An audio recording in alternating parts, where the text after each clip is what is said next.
नमस्ते। अ, एक्कासी छाती दुखेमा के गर्ने?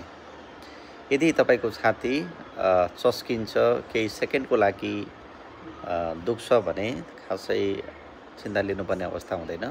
तर यदि छाती दुखाइ बिचमा दुख्छ र केही कुराले प्रेसर दिएको जस्तो महसुस हुन्छ, अर्थात् एकदमै पोलेको जस्तो हुन्छ र स्क्विजिङ टाइप अफ पेन हुन्छ र यो लामो समयसम्म दुख्छ, let us suppose more than 10 to 20 minutes भन्दा पनि धेरै दुखिरहेको छ र दुख्दाखेरि यदि तपाईँलाई पसिना आउँछ, चिडचिड पसिना आएको छ, चिसो पसिना आएको छ, चक्कर लाग्दा जस्तो भएको छ, सास फेर्न गाह्रो भएको जस्तो छ भने यो हृदयघातको सिम्टम पनि हुनसक्छ, लक्षण पनि हुनसक्छ।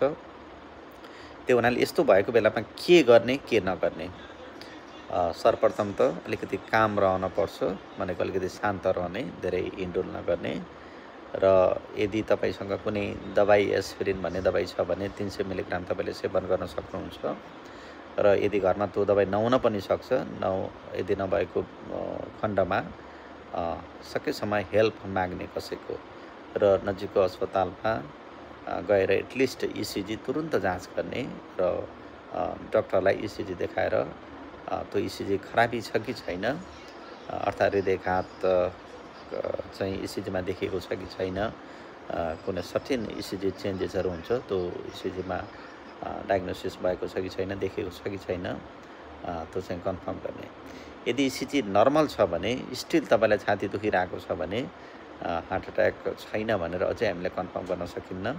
त्यसको लागि तपाईँले रगतमा ट्रोपाइस, सिपिकेएमबी भन्ने माइकार्डियल एन्जाइम्सहरूको टेस्ट गर्नुपर्ने हुन्छ र आवश्यक परेको खण्डमा केही समय पछाडि फेरि इसिजी रिपिट गर्नुपर्ने हुन्छ।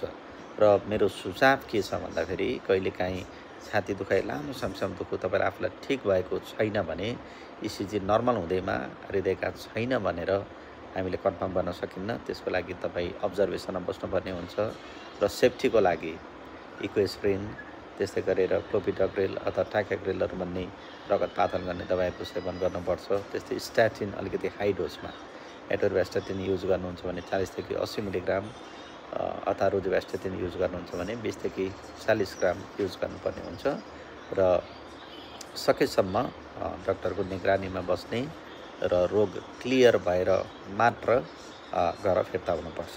र यदि मानौँ हृदयघात नै हो भन्ने डक्टरलाई शङ्का लाग्छ भने हृदयघातको उपचार हुने सेन्टरमा सकेसम्म छिटो ट्रान्सफर बिरामीलाई गर्नुपर्छ।